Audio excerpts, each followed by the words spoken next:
All right. Pack it up, pack it in. Let us begin. Coming to you live today from the beautiful Bill Austin Radio Studios, downtown Phoenix, Arizona. We are here and ready to go. It's the 3 for 60 crew. It's our Monday podcast. Glad to be with you today. It's Traver Cox over here, Sebastian Friar all the way down there, and AJ Goncalves here. Gentlemen, how we doing on this marvelous Monday? Having a good Monday so far. Excited to get some shots up after this. Prepare for our intramural game on Wednesday, but yeah, can't really complain. I mean, if Trevor's going to analyze the sport, it better be basketball because this guy can straight up hoop. I've been hooping with him over the weekend. AJ's number one option right here, Mr. Traver Cox. So we'll see if we stumble into some NBA action. We will for sure stumble into some March Madness action. That's a guarantee. All right, so March Madness, we'll do some of that today. We definitely have things to talk about. We have our Final Four, so we will break that down for you. Rebuild today. Our rebuild is the Green Bay Packers, so that's an interesting one. We'll get to that. We've talked about them plenty this offseason, so that'll be an interesting one there. We also want to get into Major League Baseball. I'm sure NBA stuff. Definitely want to break some stuff down there. I want to get into some NHL as well. So with that being said, I'll open up the floor to you guys. College basketball, I'm sure that's what we're going to start out with. March Madness already winding down. Feels like it just started. Final Four is here, and we have our 4 teams. Guys, thoughts? I think we're set up for a great Final Four. I know people said that after the chalky first couple rounds, but I really do. I mean, these 4 teams, I saw some stat that they would be like, ever since Ken Pom was introduced, they would be 4 out of the most 10 efficient teams of all time since 1996. Like, this should be a great matchups on both sides. There shouldn't be a blowout. So overall, I'm really excited. I mean, it'll be stars and great coaches going head-to-head. We're set up for an absolutely phenomenal Final Four and championship game. Well, only for the second time in history, I believe that we get all 4 number 1 seeds into the Final last Four. one was in San Antonio as well. Exactly. So, hey, look at that. But obviously, I think at the end of the day, all number 1 seeds were the 4 best teams all year long, and they're the 4 best teams throughout the whole tournament. You know, ironically, I feel like Florida was the heavy favorite, going into the tournament, and they may be the team that was most stumbling coming in, and maybe they will say, we're lucky to be here in the Final Four. Obviously, big-time comeback win against Texas Tech, which were simply Walter Clayton Jr. just did it once again and took over at the end with some really miraculous, incredible shots he had at the end.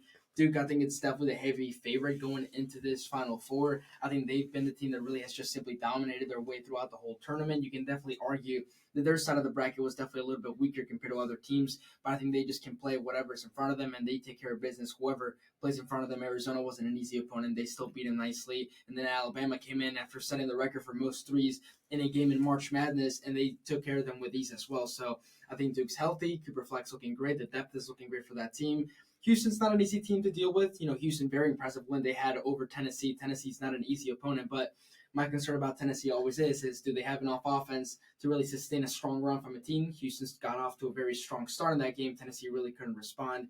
Houston obviously had to also battle their way here, crucial wins over Gonzaga, crucial win over Purdue down the stretch both games. So if the game gets tight, Houston knows how to win those type of games, but I definitely do expect Duke to definitely be a nice little favorite there. But the other matchup, though, Auburn-Florida, SEC, it's just hardcore matchup right there. Physical team versus physical team. It's just a battle of straight-up dogs. I'm not going to lie. Auburn have really impressed me throughout this whole tournament. I think their guards have been a lot better than I thought they would be. Pettiford, I think, he's a really nice guy. They also have another dude that can shoot the ball very well. Denver Jones has been pretty solid. Exactly. So I think Broome also, he's just grabbing boards. He's dominated inside just straight up. I'll be real with that. He's dominated on both sides.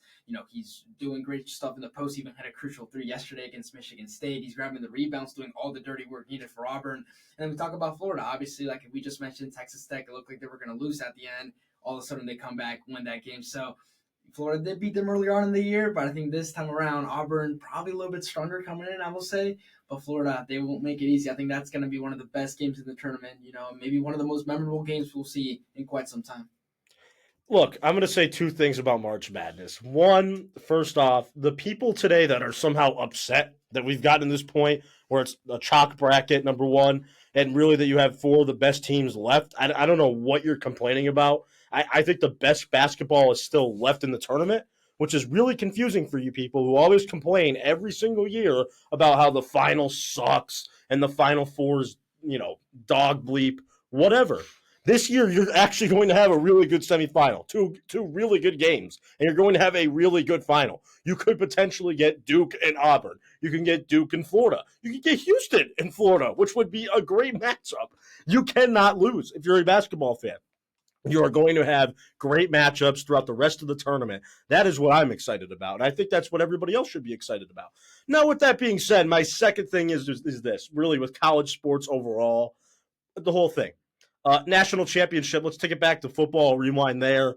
Uh, the team with the most talent was Ohio State. With NIL now, things have changed. Ohio State was the team with the most talent, big budget. They spent the most money on their team. They had the most talented roster. What happened? They wound up winning the national championship. What I'm curious to see here is that there are 4 1 seeds in this tournament. NIL, maybe influenced them a bit.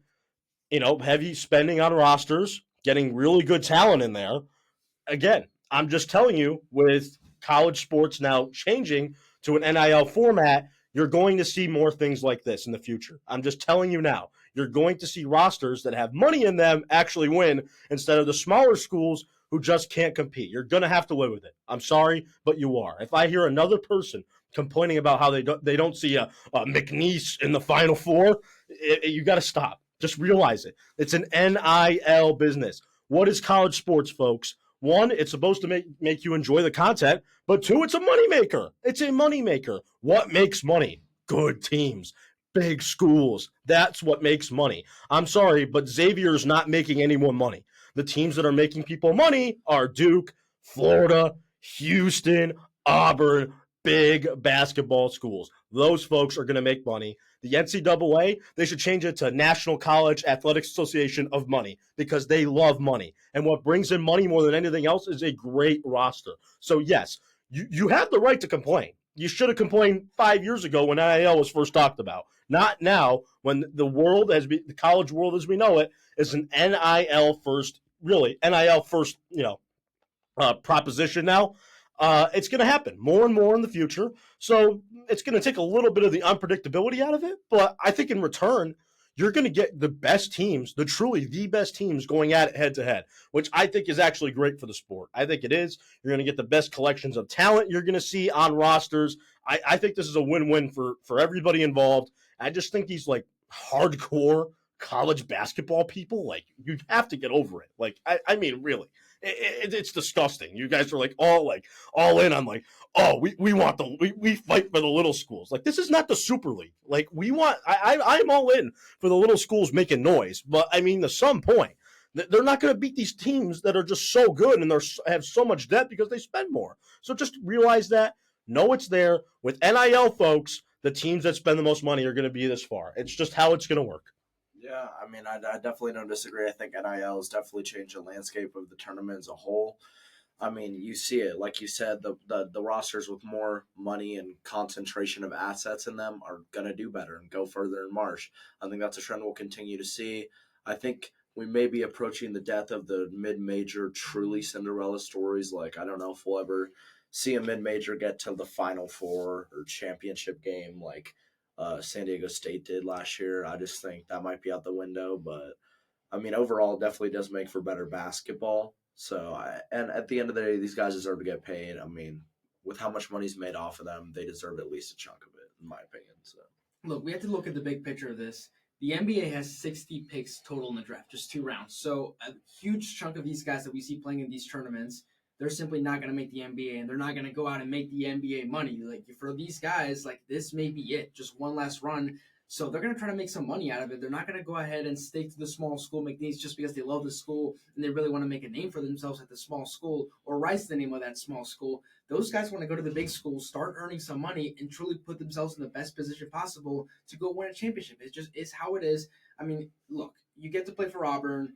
You get to get all this SEC attention, all this NIL money that comes to the SEC, and you have the best chance possible to go win a championship instead of playing for the old school. Used to play like Walter Clayton. He played for also a small school before he went over to Florida. So, he's making a ton of NIL money. He's in the Final Four now. Like, of course, Walter Clayton Jr. wants to go out and play for Florida. It's just a realism of the situation. So many few draft picks in the NBA actually work out. Like, most of those guys who get drafted into the NBA end up either they're playing overseas or just being career G leaguers. I mean, it's just the realistic aspect of this whole thing. So these guys know they can make money nowadays, so they're gonna go ahead and take those opportunities to go earn the most money possible. Like, some of these guys probably becoming millionaires right now, and probably won't get many minutes once they go into the NBA and may just disappear down the stretch. So I definitely don't blame them whatsoever for that. It's just a new field that we just have to get accustomed to. Simply the bigger schools get the best players, and those schools will be in the Final Four, Elite Eight, Sweet 16. Those big schools will be there at the end. We may get a couple Cinderellas in there, but maybe towards the Sweet 16, maybe Elite Eight if we're lucky. But you're definitely right on that, Trevor. Maybe that era of those Cinderellas, maybe guys, schools like San Diego State Or really even St. Peter's. St. Peter's, like non-power four schools. We may be approaching the end of that era. Those schools really making it truly very deep into the tournament. Yeah, and another narrative that just bothers me right to my core, really, is the fact that people are calling this like the most boring March Madness of all time. I think that couldn't be more inaccurate. Honestly, I think it's been a pretty good March Madness. I think you've had games that have just come right down to the end that still give you that March Madness like aura. I still think what people are missing is that the three best games left are coming up this weekend. Like, it drives me bananas that people are already like saying the tournament's over in its tracks. It's all done. The best stories are still to be written, and people, for some reason, you diehard college basketball fans are just you're crazy, ridiculous. It's honestly ridiculous. And I think what's going to end up happening is you're going to get 3 games, and you're going to go back on Twitter the Monday after it's all over, or the Tuesday after it's all over, and you're just going to retract your statements because you're going to be deemed sorry when you get a thriller of a national championship. Yeah, I mean, I definitely can't disagree with that. I mean, we have Janai Broom, the SEC Player of the Year, left. We have Walter Clayton Jr., probably the clutchest player in the tournament, left. Cooper Flag left in the tournament. The best player in all of college basketball in the definitely the best freshman this decade. One of the best we've ever seen. And the number 1 overall pick in the NBA. I mean, we have those types of talents left on separate teams in Houston, which is just a complete package. Maybe the best coach in the tournament is the Houston head coach, and he's left in that tournament, so he'll have something to say about that and how to scheme against Cooper Flag, and maybe if they get to the championship against either Walter Clayton Jr. or Janai Broom. So it's just so much talent. Really, it's an embarrassment of riches we have left in this tournament. The Final Four, I cannot wait for it, especially that battle between Florida and Auburn. I think that game is just going to be so physical. It's going to be so great. Cannot wait for that. I'm excited. This is now the time where the casual, start watching college basketball and actually start, trying to act like I know it. Now is the time for that. Not when it's Xavier against Liberty. Please don't do that. Now is the time you could start to do that a little bit. So, guys, break it down for me. I think we have 2 really good matchups here, but you guys tell me. You're the experts. Go ahead. I mean, Duke Houston, like Sebastian said, I think Houston may have a bit of a coaching advantage, but at the end of the day, I think the talent advantage will just be way too overwhelming with Duke. I mean, they have multiple NBA picks on that team. They have multiple very experienced players in college, like Tyrese Proctor. I'm just not going to try to pronounce the one guy's name, but the big man who gets a lot of rebounds. Don't want to torch his name. But, I mean, they do it all around. They have depth. They have probably one of the, if not the best player in the country. So I'm going to take Duke probably to win that game. As for Auburn, Florida, I mean, that's a really tough one, I got to say. We saw Florida be the only team, I believe, other than Alabama at the end of the year to beat Auburn at Auburn. Very impressive win. I think they have the depth, but, I mean, the surrounding players other than Walter Clayton have just looked too shaky for me. I think the surrounding pieces with Janai Broom, like the guys like Todd Pettiford, Denver Jones, even Chad Baker-Mazara, as much as I may despise him being 25 years old. I mean, he's a dog. They have a lot of dogs on that team. I think Auburn will make the national championship game against Duke, and I think Duke will take it. I mean, I know we said Duke's probably the favorites, but I think they're just the most complete roster, the best team. I don't really care that they played in weak ACC because they've been proven it all tournament. So.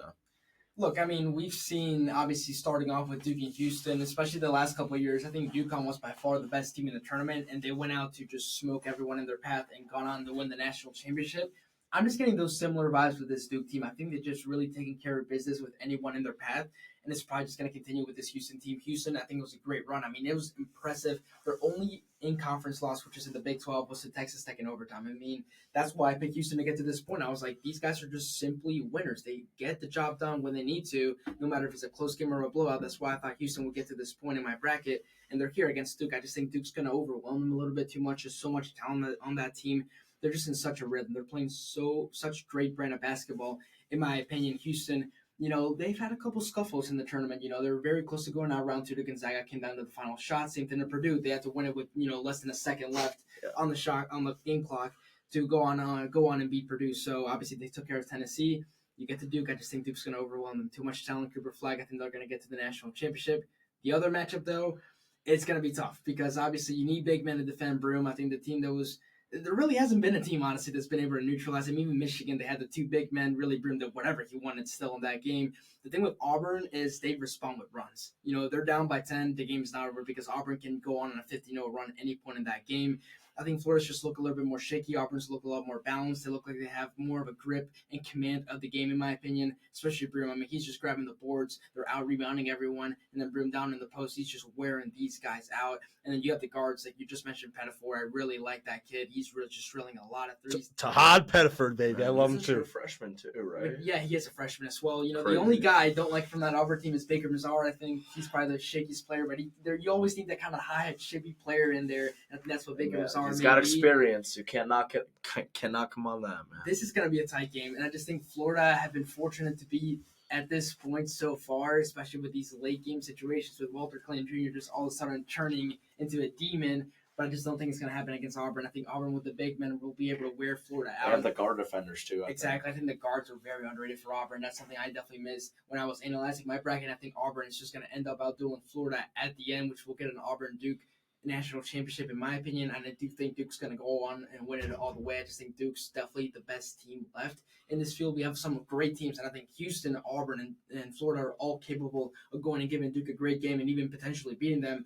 But I just think Duke has just shown such great command and really very little to no flaws on that team, which is why I just think Duke's going to win it, kind of similar to UConn. I'm just saying they're giving me UConn vibes. The best team in the tournament that gets there the most comfortably way possible, they go on and win the tournament. I think Duke's in that same scenario, and I think Duke's going to go on and win it. Yeah. Well, Duke's got the best player by far on the floor, so I think that definitely helps him. And I like Tahad Pettifor because I did PA announcing for one of his games. Came over and gave me a fist bump. Hell yeah, man! I'll be rooting for him and get up for Auburn, but he's gonna run into the machine. That machine is Cooper Flagg. He ain't gonna lose, man. I'm telling you right now. He's got this in the bag, man. Cooper Flagg. Time to rise, baby. Northeast guy right there. Yeah, main guy. Yeah, he's the main event right there. So we'll see. Is that really gonna ever stick? What, the main event? The main event. Well, it stuck in high school when he was in high school, but I don't know about now. Now he's Showtime. He doesn't Maybe need the main main event. Honestly, it would kind of hype me up if you even just said one game a week. Like, this is the main event of the week. I would get me to tune in. Well, the main event's 3 for 60, and the main event is our franchise rebuilds, really, when you think about it. It's the Green Bay Packers today. Green Bay, team that lost to the eventual Super Bowl champs, the Philadelphia Eagles, in the wild card round. Jordan Love really, shot him out of the game there with the turnovers left and right. We got a big one to do here today. Josh Jacobs, key piece of this team. Jordan Love, key piece. Big need for them has been wide receiver 1. So I'm sure that the experts here have a lot to say about that. Probably going to be through the draft. So let's see what the experts think. Honestly, I think when I look at this Packers offense, I don't see a lot of holes except for, like you said, wide receiver 1. I mean, I would say a target a wide receiver in round 1, but this Packers regime has shown that they will never, ever probably do that. So, I mean, round 1, I think you got to look on the defensive side of the ball. I love the trenches, what they're doing down there with guys like Rashawn Gary. Even Kenny Clark has been great. Devontae White's still developing. Edgerrin Cooper was a great piece for their front 7 last year, second-round pick. I'd say their biggest need is probably secondary. I'd try to target one of the safeties, either Emin Wari or Starks, probably whichever one is available, 23. Past that, I'd probably take some more secondary depth, maybe a corner round 2 if a guy like Maxwell Hairston falls to that pick. I don't really think you're going to find your answer at wide receiver 1 in this draft with their pick, in my opinion. So I think you just got to go BPA, but also fill some holes at the same time. I think secondary needs to be a big priority for this team this offseason. The dream obviously is to trade up in the draft and take a wide receiver, especially if a guy like Tenatora McMillan ends up dropping a little bit, or even if you like Matthew Golden. But I just think this Packers regime, like you just mentioned, Traver, they just show they don't want to take a wide receiver round 1. They just won't really do that. They didn't do it with Aaron Rodgers. I just don't think it will change with Jordan Love. But once you have your quarterback in place, which I think the Packers do in Jordan Love, everything becomes so much easier. You just got to fill out the roster in the best way you possibly can.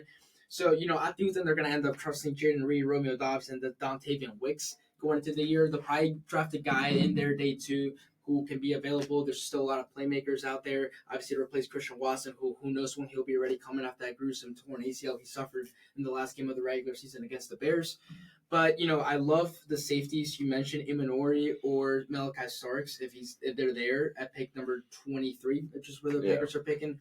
I think the Packers can definitely pair him up with Xavier McKinney, who was a huge playmaker for them last year on the defensive side of the football. But I think you can go so many different ways. There's going to be great trench players. I think you can get an edge rusher with the Packers. You can never get enough of edge rushers. You can sell them in and out. They obviously already have great players in there with Rashawn Gary. Edger and Cooper obviously was awesome for them last year. Quay Walker, a little bit of a hothead, but I think he can still be a playmaker for them. He's good at times. Kenny Clark in the interior with Devontae Wyatt. They took him in the first round a couple years ago as well out of Georgia. So they got, the foundation built in that defense, in my opinion, especially this is the second season for their new defensive coordinator that they got from Boston College last season. So I do like the safety pick a lot. I think the secondary is the spot I'm looking at for them to really improve on. I like Barron, maybe the kid out of Texas. If he falls out there, I think Jair Alexander will not be a Green Bay Packer come week 1. I think they're going to end up cutting him because the contract is just too heavy, and he's just simply not reliable. He won't play enough games. So I like addressing the secondary there round 1, and I think definitely like going receiver round 2 / round 3, get a really good, valuable guy that can just fill out the depth in that receiving room. They got playmakers on that offense, but they just don't have that guy in terms of the receiving room that can go out and consistently make plays for Jordan Love. Is just kind of spread out where Jordan Love throws the football. Loves Josh Jacobs, and it's pretty clear, in my opinion, what the foundation of this offense is going to be in the future. As good as Jordan Love is, and as some interesting playmakers they got with the speed of Jaden Reed and Dontavian Wicks. Their foundation truly last year was run the football, ground and pound, be physical up front. I think the Aaron Banks signing solidifies that. Exactly. So it won't shock me the Packers still want to keep him really making that offensive line the best possible product ever, because I think they weren't relying on Josh Jacobs. They want to give that guy 20-plus carries a game, and for them to take the game home, for them to be physical in the red zone. Josh Jacobs, they want that guy to lead the league in touchdowns. That's the main goal for the Packers. And then when they have to pass Jordan Love, they trust him to be a playmaker, especially him, hopefully keeping him healthy. So that's kind of my main emphasis of the Packers rebuild. Fix up that secondary, which in my opinion is probably the weak point of that defense. Love the minority pick. Pair him up with Xavier McKinney. I think that can be real explosive and can create some turnovers and fireworks in that secondary. Address the receiver depth in day 2, which is probably what the Packers will end up doing. I think they always do a good job of finding really some gems in the second round / third round, day 2 of the draft. And I think they'll end up doing that. And I think just keep on shoring up front. And I think the Packers are in a great direction, really. It's all up to Jordan Love, this coaching staff, to really haul it all in. They have all the pieces really to go on and win the NFC North, in my opinion, even go on and make a Super Bowl run. They have the talent on that roster. Just keep on shoring up that depth, and the Packers are going to be right along. So I think for the Green Bay Packers, their whole draft, everything they've done, really, for what I can remember since I've been alive, really, has been all about value. The value on everything. That's how that organization operates. I think it's a good strategy. Here's my thing on the whole value thing, right? Their obvious team need is a clear number 1 wide receiver. If one of those top-tier wide receivers starts to fall a bit, would they consider a trade-up because the value's too good? That's where I'm at with this Packer team. Yes, they haven't taken a wide receiver, in the first round since 2002. So, again, I don't see it happening. But I think if a guy like Ted McMillan falls down the board, that would be their type of trade up. Is if a guy who's supposed to be a top 10 pick falls all the way down to like the teens, and they trade up. That's their type of trade up. They wouldn't even do it. It's that close. I think what they should be looking at is a corner. I think Jahadi Barron is just a natural fit for them. I think a guy like Nick Scorton, they need an edge rusher. Like, they could use one more. I think that was apparent in the Eagle game if you watch any of that. I mean, they just needed an edge rusher. They couldn't stop the Eagles at all. And big moments in that game, big third downs, they would just run it down their throats. Or Jalen Hurts would scramble, use his legs, or they push it because they don't have enough up front. So I could definitely see them making a play for an edge rusher in this draft. There are plenty of edge rushers. If a guy like James Pierce Jr. falls, I think that's a slam dunk. I think that I would take him there if I'm Green Bay. And I would look at that. I would say edge rusher is a big need for me. I don't need an offensive lineman. I don't need a running back. I think corner, wide receiver, edge rusher, those are my big needs. I think I would go Jahadi Barron for now. If we mocked it, we had James Pierce Jr. going pretty high. Usually we had him going to the Bucs. I think it was 19. So if I'm the Packers, if James Pierce Jr. is there and my culture is good enough to a guy with off-field issues to let him come in there. I mean, let's face it. Going to Green Bay, if you're an off-field guy, like if you're a partier or anything like that, you're screwed. In Green Bay, there's no parties. Everyone's in bed by 9:00. You know what I mean? It's a nice, tight-knit community. The only reason they'd be up after 9:00 is because it's snowing in Green Bay. So you just have to go out and shovel. That's about what it is. And Josh Jacobs talked about that when he went there. That must have been a big change for him going from Las Vegas to Green Bay. of all places, I think it would work naturally. I think it would. If James Pierce Jr. went there in a good environment like that with some veterans on that defense, Edgerrin Cooper having a big season, I would be a fan of taking James Pierce Jr. if I'm the Green Bay Packers. He makes a lot of sense. Yeah, he's a player who comes with a lot of off-field issues, but I think it's a natural fit for a position they desperately need. Yeah, I Good. mean, yeah, absolutely. On the edge rushing need, I think you can never have enough edge rushers. I love it. I think there's a lot of guys that could potentially fall. James Pierce Jr., you mentioned, would be a slam dunk. I think there's so many different places. And you mentioned, AJ, the Packers are so great at finding value in the draft. I think there's going to be so many good players available at that position. And I think the Packers are just going to take best player available.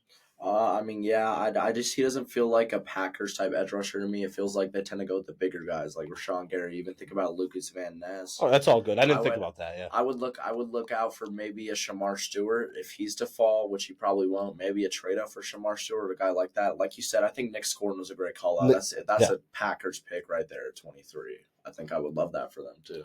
Sweet. All right. That's cool. Okay. All right. Green Bay Packers rebuild. Pretty easy stuff. Okay.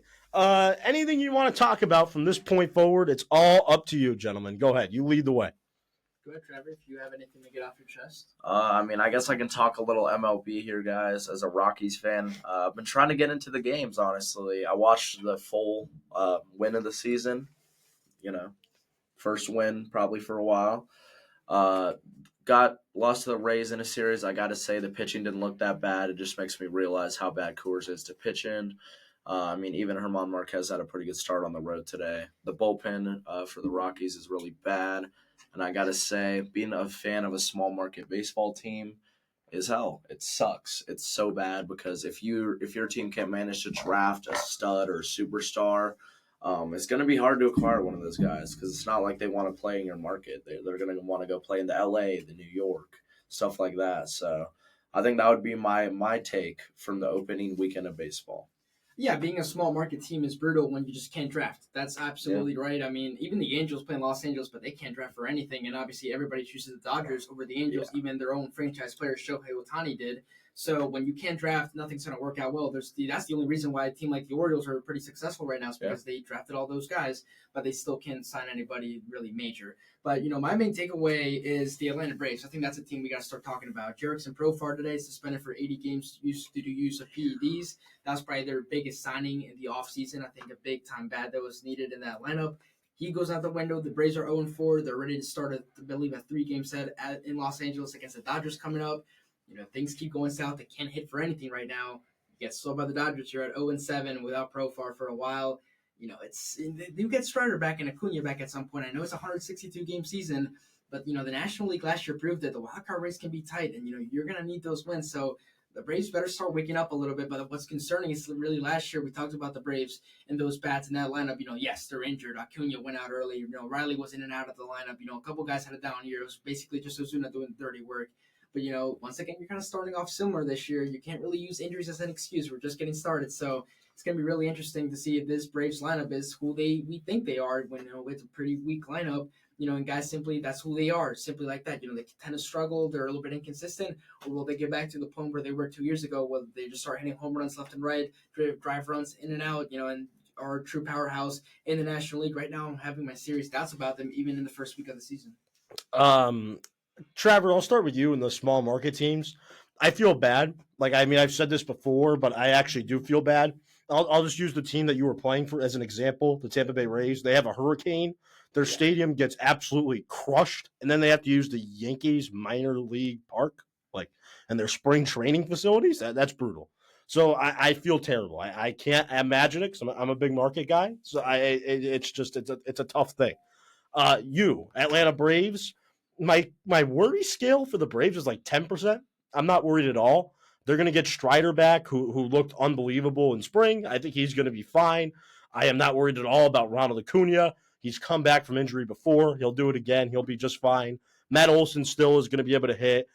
One thing that, baseball people around me all my life taught me is don't overreact to the first 3-ish weeks. Talk to me for a month, watch it go for a month, and then develop your opinions. That's what I'm really going to try to do this year. It's tough. I know we're in the radio business here, and we have to come out with takes constantly. Storyline, right? I have a storyline in a minute for you. But at the end of the day, I'm not worried about this Braves team because their talent's too good. And their GM, Alex Anthopoulos, does a great job of getting talent. I mean, for Jerks and Profar, too, they should have known better for Jerks and Profar. I mean, come on.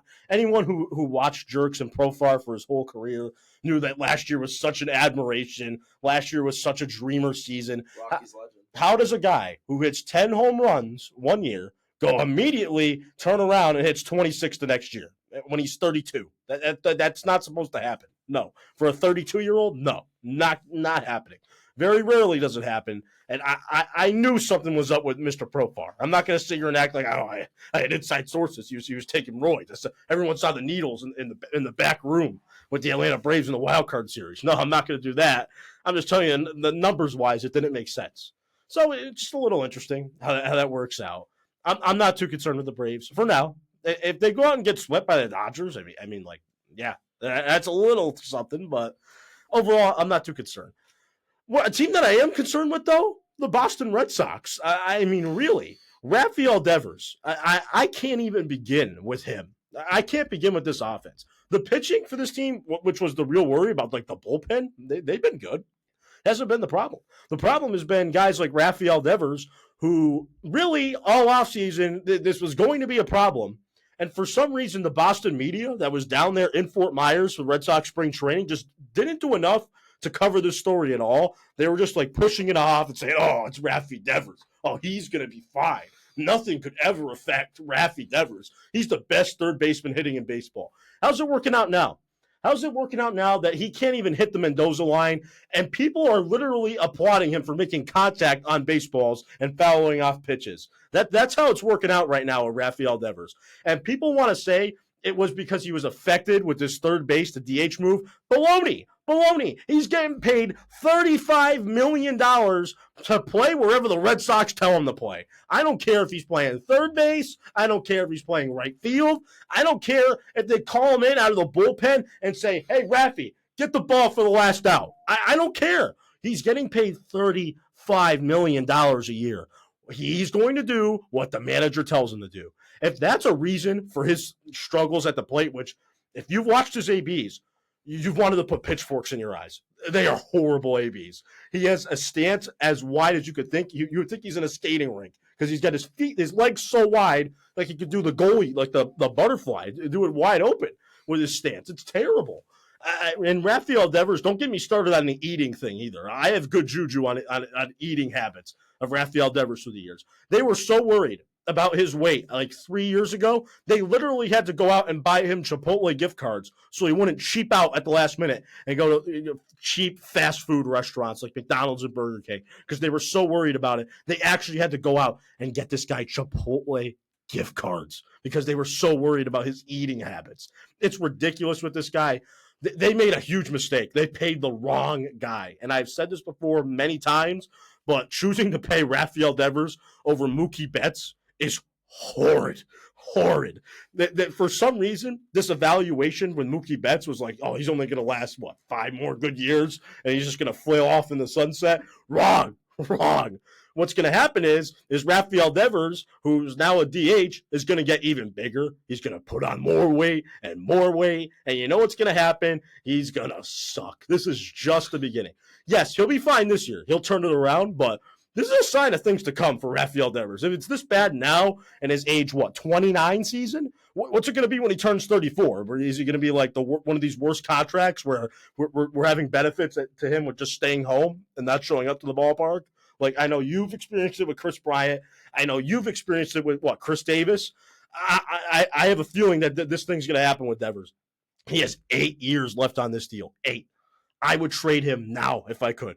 Get out of it. Let him come back and trade him at the deadline. That's how serious I am. I am concerned with Rafael Devers.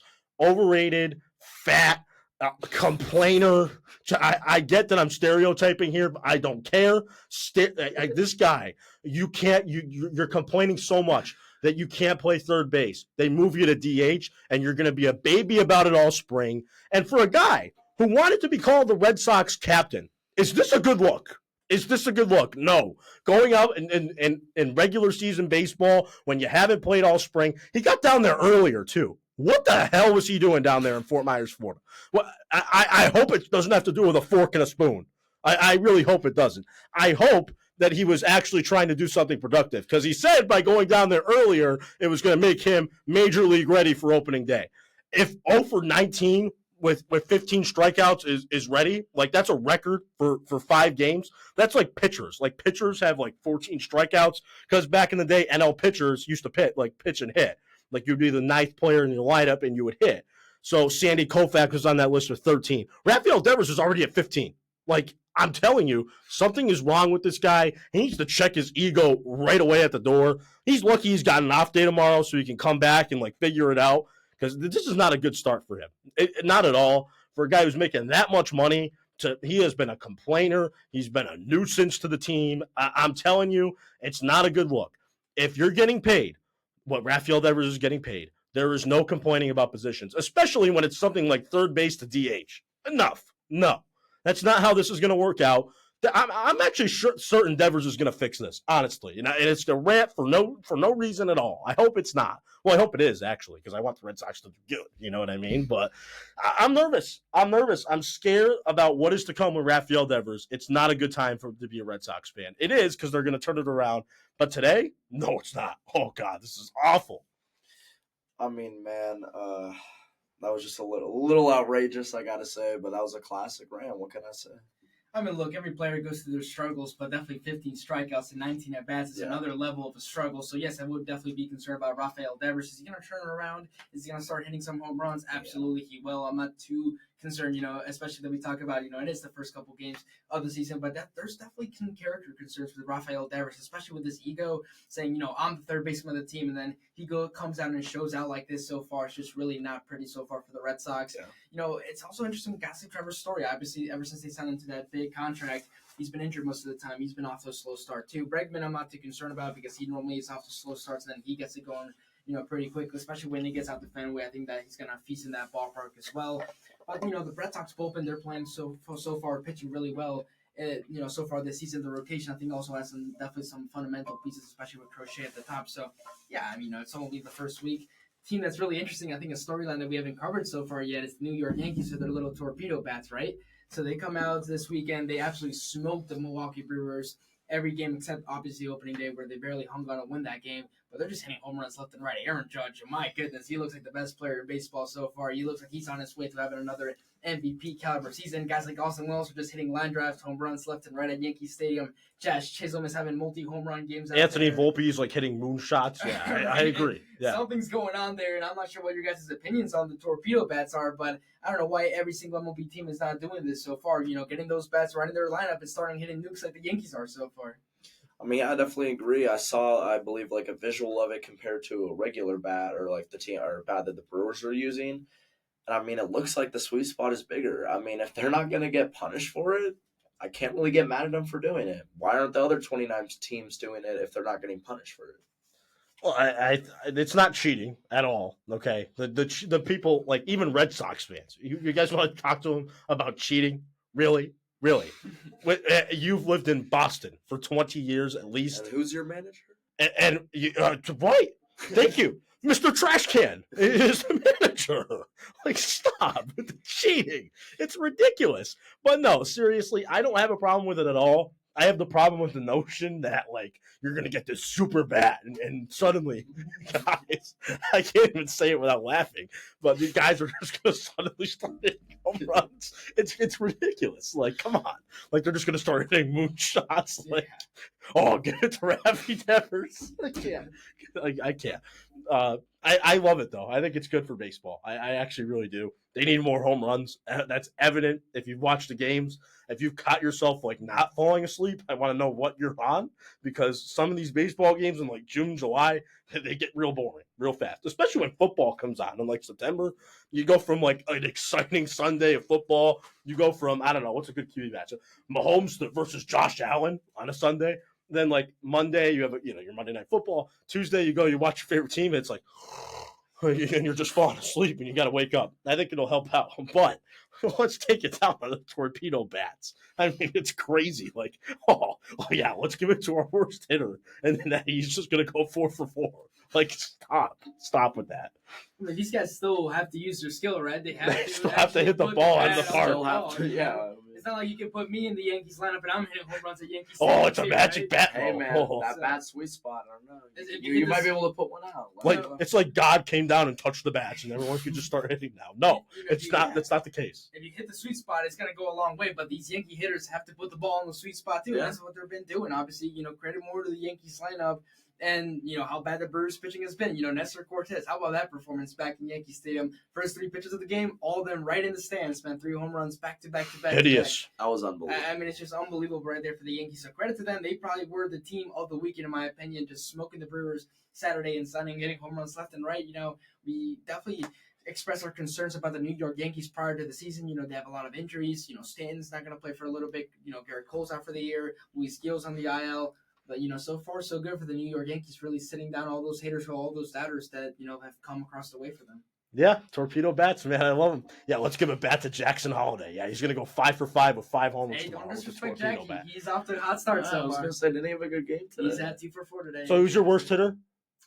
Oof, right now, probably Jorge Mateo. Okay. Oh, yeah, Jorge Mateo. Yeah. Perfect. Yeah, he's going to hit 3 homers tomorrow with a Yeah, torpedo bat. Yeah, look out. Yeah, okay. All right. That's enough of the torpedo bats before I just laugh myself. Yeah, okay. Hunter Goodman for you. Okay. Yeah, mine is Actually did hit a home run. Connor Wong for me. Okay. Yeah. Or maybe even Tristan Cassis with the way he started the year, that tool. Okay.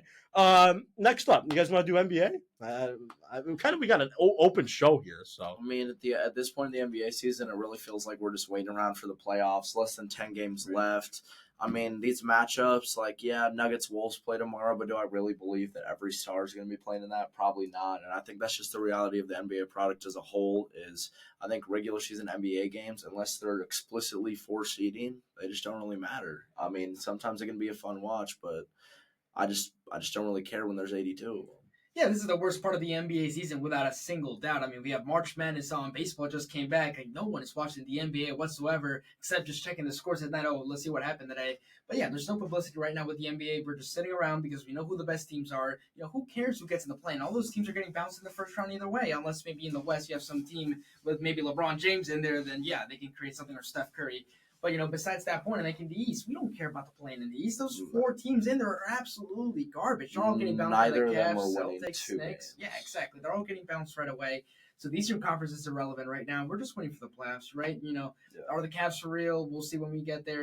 We know who the Celtics are. Mm-hmm. The Knicks have enough depth to compete with the Celtics or the Cavs. We'll find out. The Western Conference, I'm kind of excited about. LeBron, Luka, what will they do in the playoffs? The Thunder are the heavy favorites, but right, it's all playoff storylines right now. The NBA is ridiculous. It's unwatchable. Like, if you actually sit right next to me and tell me the NBA is a watchable product right now and you're watching the NBA tonight, go get a job straight up. Like, if you tell me you're watching the NBA tonight, go find a job and go make some money. Actually, And it's not your favorite team. Go do something productive with your time. Yes, absolutely. Yeah, but there's one thing I do want to get into. Actually, too, Taylor Jenkins got fired from Memphis. We did not touch it on that. I thought that was just interesting, the whole timing of it. They're a high team in the Western Conference, if I'm not mistaken, right? Yes, forced you to believe. Why would he get fired? I'm lost. So what I heard about it is that apparently John Moran was disgruntled the way they were using him, and the Grizzlies, obviously Jaren Jackson, you could debate he's the best player on the Grizzlies right now, but technically the face of the Grizzlies, let's be real, it's the electricity of John Moran. So apparently the Grizzlies front office and John Moran himself, they weren't too pleased about Jenkins' system. They really wasn't getting the most out of John Moran. It was getting more the most out of Jaren Jackson Jr. and stuff like that. So maybe the Grizzlies thought that they needed a new, fresh, set of ideas to really revolve their offense around John Moran more instead of Jaren Jackson Jr. That's the only possibility I see. But the thing with bringing in a new coach, it's a new system. Players have to learn it. So you can't just bring in a brand new offense and expect those guys to learn it in the last 10 games of the season and implement it right in the playoffs, especially in the Western Conference, where your first round matchup is going to be a hard matchup. It's not like the Eastern Conference. You can get a team like the Atlanta Hawks in the first round. You can just snooze through the first 4 games and you're into the second round. No, you can get a team like the Los Angeles Clippers who has some players in there that can definitely give you some trouble. So the Grizzlies, I hate that move whatsoever. I just don't get it. I don't get getting a new coach in there. You're not going to change your season around in 10 games, all right? If you want to do it in the offseason, do it. But right now, you build this system through what? We played 60-something games so far. You have to just stick through it. Yeah, nearly 70. You have to absolutely just stick through it. It's ridiculous. It's incompetency. But the Memphis Grizzlies, they're just going to get bounced around probably in the first round. I hope they do. Oh, okay. All right. My second thing is the MVP race. I'm not here to talk about it. You guys obviously think differently, which is good. It actually makes my opinion on this more relevant. People who are for some reason downgrading Shea to say Jokic is better, that enough. enough. Like, that's not how it should be. It should be both players are great, but I'm going to go with Jokic or I'm going to go with Shai Gilgeous-Alexander, right?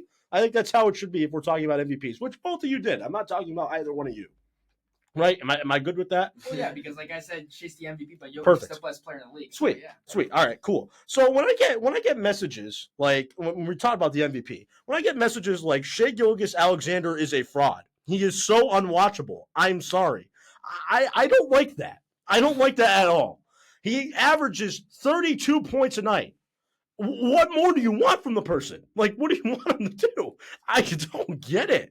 I don't get it at all. Shai Gilgeous-Alexander is probably on his way to an MVP.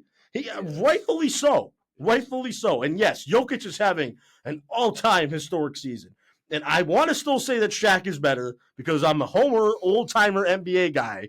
But what Jokic is doing this year is making it that much harder. It's making it that much closer for me. So again, the people who are just taking this like way too personally, like acting like Shai Gilgeous-Alexander is some scrub now, and that he's like unwatchable, and that he's not that efficient, and then like other fan bases try to tell me they'd rather have their superstar over Shai Gilgeous-Alexander. Baloney, please. If I'm a Celtics fan, I'll say it now. I've tried to hold it back. I tried to hold it back for as long as I could. If you traded me Alexander for Tatum, I would do it in a heartbeat. I wouldn't even hold. I would pull the trigger right now. Okay, let's be honest about it. The people who are still like, oh yeah, I want Tatum over Shai Gilgeous-Alexander, yeah, or just like any fan base, like I want Embiid over Shai Gilgeous-Alexander. Enough. You're full of crap. Come on. Like, just stop. Shai Gilgeous-Alexander's on his way to an MVP. How old is this guy? 26. So he's right in the middle of his prime. And last year, if you want to say this year's an admiration, which it isn't, because last year he probably should have won the MVP. He was that close. He probably could have won the MVP, but Jokic is there. So, yes, he's probably going to win the MVP. Like, there's not much you can do. You're running against Jokic. I don't know what do you want him to do. So, again, let's just be honest. Let's be fair. Like, there's no need to make ridiculous statements because you think one guy is better than the other. Use stats, please. Use real reasoning, not reasoning that you don't like the way he plays, that he's a free throw merchant, anything like this. Enough baloney. I mean, yeah, I think the thing with Shai that really pushes him, or Shai that really pushes him over the edge is his defense too.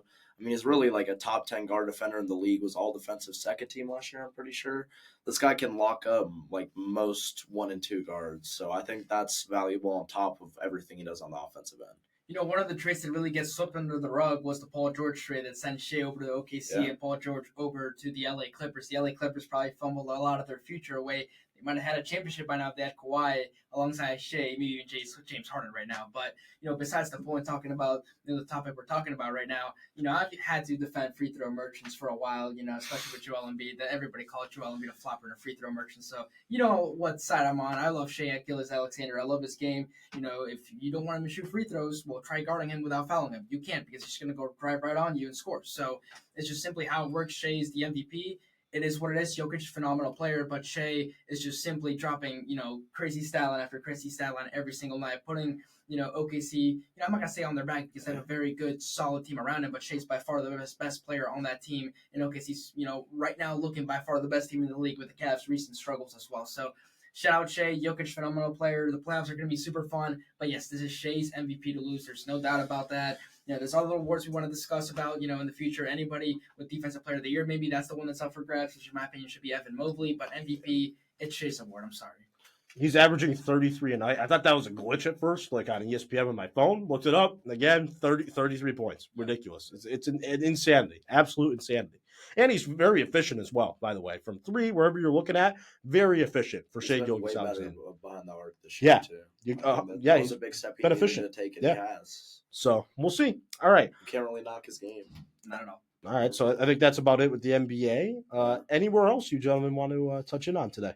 I mean, we could talk a little NHL if you want to, AJ. I love it. Love it, brother. Let's do it. I mean, I think we're getting down to it here in the NHL. The wildcard races are really shaping up. Of course, I want to talk about the Avalanche, but I'll really talk about the Jets, man. I'm not buying it. I don't care that they have 105, 6 points. They're not a contender. There's a reason that they're 5th or 6th in betting odds for the Stanley Cup favorite. This team can never find a way to get it done in the playoffs, and I think that'll continue this year regardless of Hellebuck winning the Vezina. I mean, he will. He probably will. There's really no doubt about it. Yeah, at this it's a point. done deal. Yep. Yeah, but it just doesn't matter to me. They can never find a way to get it done in the playoffs. Hellebuck has shown that he can't get it done in big games. We even saw it in the Four Nations face-off. I mean, I just don't believe in this Jets team to get it done at the end of the day. I totally agree. I just think they're going to need like a miracle. I think the 2 top teams in the West for sure are Colorado and Dallas. Yeah, and they're going to play in the first round. Which is crazy, and that'll be a great series.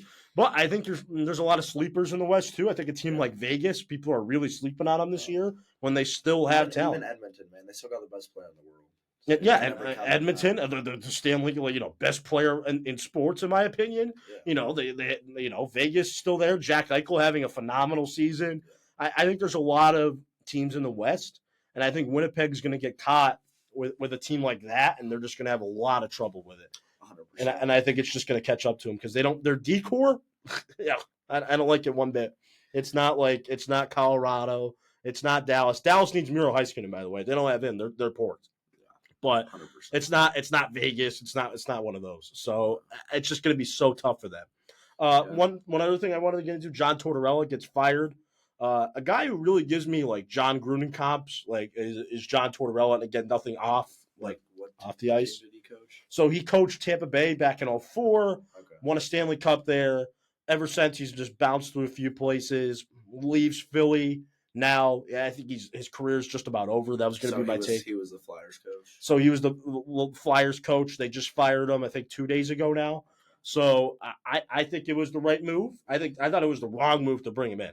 I thought his style was just like outdated.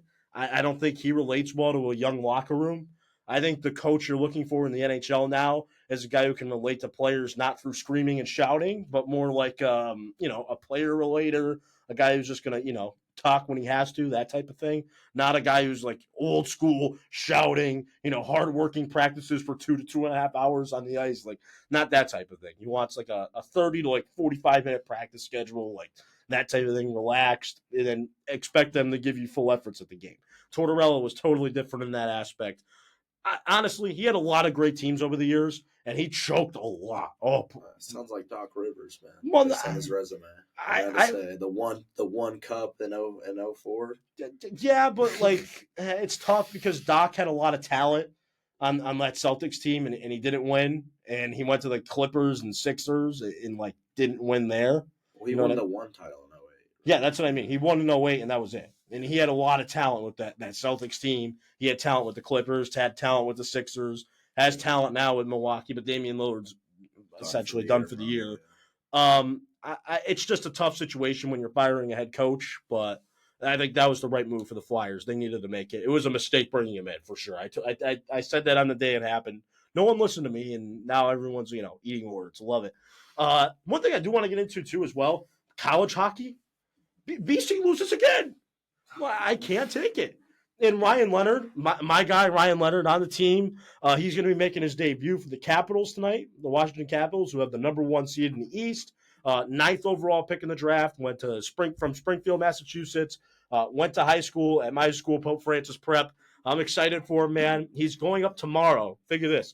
He is a Massachusetts kid, so his favorite team's the Bruins. He will be going up against the Boston Bruins tomorrow at the TD Garden to make his NHL debut. And it all sets up for him. I'm going to be rooting for him big time. He could be the piece that the Washington needs to really take them over the top. Just a mean physical forward. That's a really good pickup for them. 3-year entry deal. He is going to be awesome for that Capitals team. They have him. They're really physical now. Like they added a lot of physicality there. He's a guy who can put the puck in the back of the net consistently. I'm excited for his future in the NHL. He's going to be fun. But I just wanted to give him a little special shout out.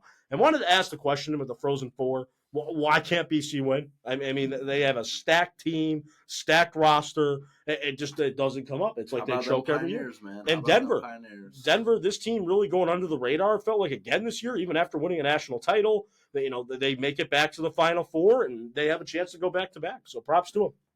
I mean, yeah, I definitely agree. This Denver team has looked like probably the most physical and well-coached team I've seen in college hockey all year.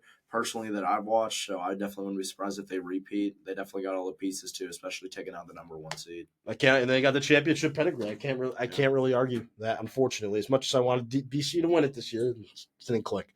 So, anything else today, guys? Anything else that is on your mind? Any sport? Any topic? You want to go back and bash me for my top 15 quarterbacks? You can go ahead. Feel free. Anything you want. Up to you.